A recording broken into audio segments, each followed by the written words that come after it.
How's it going, guys? My name's Tim. Today we're going to be taking a look at my car, which very recently started making some quite ominous noises, and very recently started hitting the brake caliper on the rotor there. We're going to be taking a look at why, but now I've got it jacked up. I want you guys just to see something. You can also see the blatant tyre wear that's worn it down to the belts.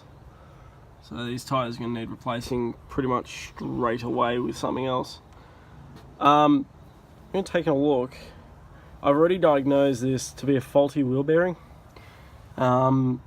which is, I don't know, it happened very quickly. This must have happened in the space of 3 days. I thought it might last a bit longer before I could get a new one. Unfortunately not. So I think it's done already damage to the knuckle, so the whole assembly is going to get replaced.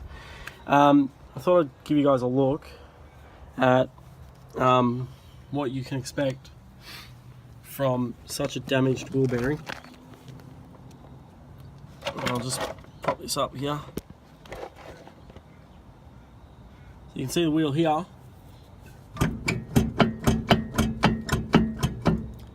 As you can see, that is a shitload of movement and a hell of a lot more than you should be seeing from any standard wheel bearing. So we won't be taking it for a drive for you to hear the sound, because you can imagine it's a very ominous sort of grinding noise. Quick note on these: don't use an impact wrench to put your wheel nuts on. Taking them off is fine, don't use them to put it on. Always hand tighten. I don't even like doing them off like this, but anyway.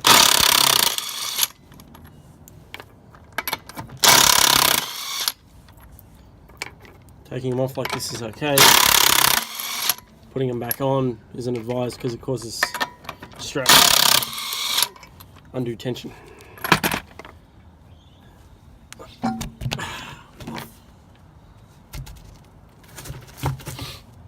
Okay, so as you can see, everything else pretty good.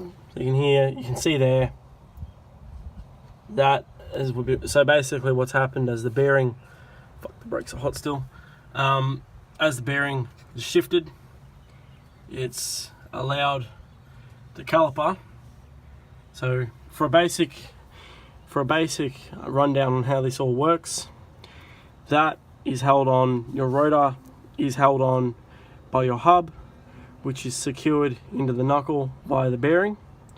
So that bearing essentially has all the strain of the rotor and your hub, your wheel hub, whereas your caliper is actually fixed to the knuckle right there. So that's your knuckle.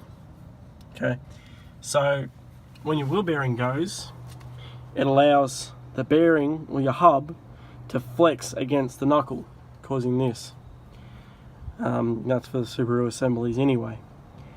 And as discussed, the only way to fix this is either get new bearings pressed in, assuming the knuckle hasn't been damaged from the damaged bearing, or you will have to get a whole new assembly and have new bearings and a new hub put into it.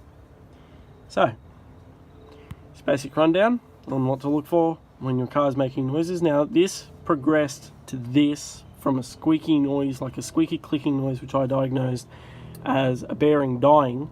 It progressed from that to this, and you saw how easily it was moving in, I would say, probably about 3 days. Not even, maybe even 2 days.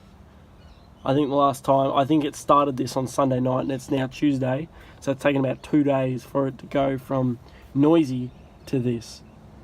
So if you've got a suspect noise in your front end, really don't give it time to get worse. Have it checked. I'm really glad I found this now. I decided to inspect it because this could have gone much worse. For example, if the bearing gave total way, it would have sheared this nut which is connected to your CV, and the wheel would have just fallen off, because the caliper wouldn't hold it in, probably would have just slid off. So dire straits. If you're not confident doing this work, or you're quite new to it, just take it to a mechanic. Don't fuck around. And yeah, there's a peer at the rest of the suspension there for you. CV boots are fine. Tie rods, I think, might be due for replacement. Sway links are fine. Bushes are all fine because they're brand new. And there's the coil. So, here you have it. Undamaged bearing. Oh boy.